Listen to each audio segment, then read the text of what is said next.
দর্শক, পতনের ধারা অব্যাহত আছে পুঁজিবাজারে। এবার জানিয়ে দেব আজকের সার্বিক লেনদেনের খবর।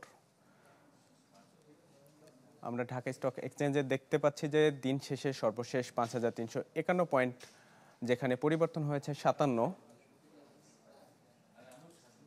বেড়েছে ১০৯টি শেয়ার আর কমেছে ২৪৭টি লেনদেন। অপরিবর্তিত ছিল ৪৫, আর সব মিলিয়ে লেনদেন হয়েছে ৭৬০ কোটি টাকার। চট্টগ্রাম স্টক এক্সচেঞ্জে যাচ্ছি, সেখানে দেখছি যে দিনের সর্বশেষ পয়েন্ট দাঁড়িয়েছে ১৫,০৩৬-এ, পরিবর্তন ঘটেছে ১৫৬টির।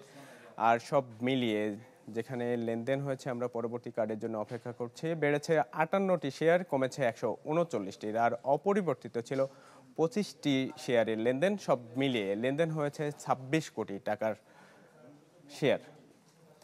দর্শক, এই ছিল পুঁজিবাজারের দিন শেষের খবর।